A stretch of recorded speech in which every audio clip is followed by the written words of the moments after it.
I said the big international organizations, the United Nations, I think they have 192 member states, and the huge resources, sub-agencies, the World Health Organization, UNICEF, and so on, yeah? The Population Fund. So they are a huge organization and have influence on the whole world. And the European Union has influence on the whole of Europe and beyond because they have external relations. The European Union has an office in Taiwan. In Taipei they have an office, and there they promote this policy. So what is their policy, their family policy? They have no family policy except they are trying to destroy the family. Their policy is to establish gender equality between men and women. Gender equality means give women the same share in every area of society as men have. Get them into power positions, yeah? Get them to the top.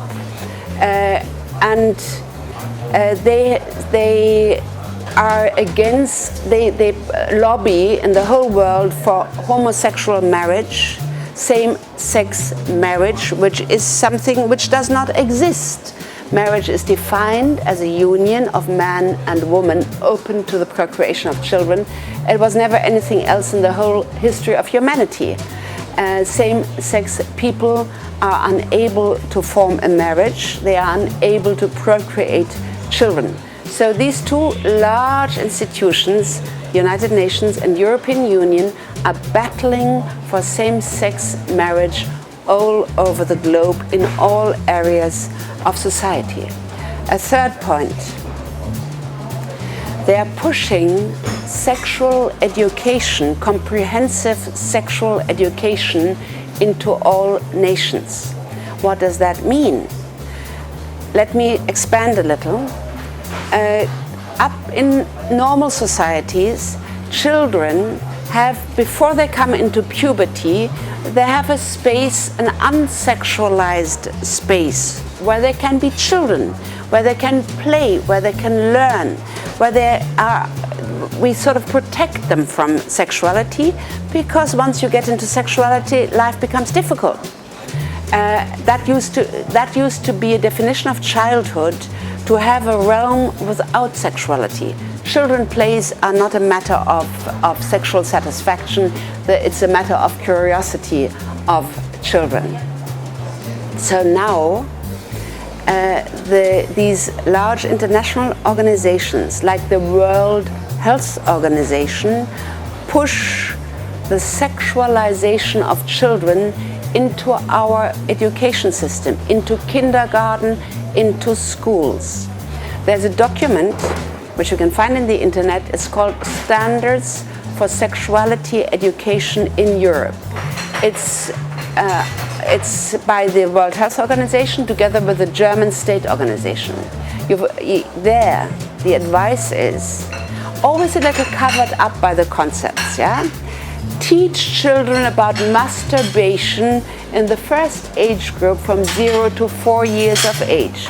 Tiny children, show them how to do masturbation. Masturbation goes through all age groups, yeah? All the time, masturbation, masturbation, masturbation. What is the rationale for this? It's an idea that children have a right, so to speak, a right for sexual satisfaction, and we should teach them how to use their body for sexual satisfaction. This is destroying childhood, yeah? And teach them very explicitly. Teach them about sexual techniques. Teach them, I'm sorry to say it, about oral sex, about anal sex. Tell them all this is normal. In this document, I've mentioned standards for sexuality education. Children should be taught about different sexual orientations from the first age group onwards. Tell them there's not just mommy and daddy, there's not just heterosexuality, there's homosexuality, there's bisexuality, transsexuality. Tell children in children books. Give them children books where the prince marries the prince. Give them children books where you have images of different families, types. There's this traditional family, but there are also families, just one mother with a child, it's fine. Just a patchwork family, all sorts of, children from different partners, and the so-called rainbow families, 2 women or 2 men with children. So children get books like this to teach them this is normal, but it is not normal. Every child is born from a father and a mother. And this is in our heart. This is not only in our heart, this is in our genes. This is what we are. We are the fusion of a sperm from a man and an egg from a woman. We are father and mother. And if that is broken up, as every person who has gone through divorce knows from own suffering, this is a great suffering. Divorce causes deep wounds in the heart of people. There's research about it, yeah? Children from divorced parents do worse in school, have more divorces themselves, and so on. The research is absolutely clear, and we know it is like this, yeah? So the UN is pushing all this, yeah? And this kind of pedagogic in kindergarten and in schools to disorientate children. And I think we should teach our children how they can realize what they feel in their heart. They want family. If you ask them, 90% say, we want a family. This gives us trust, security, solidarity. We all want a family. So why do we not teach our children how to build a family? This is what we should do. This is what school should do. This is what kindergarten should do.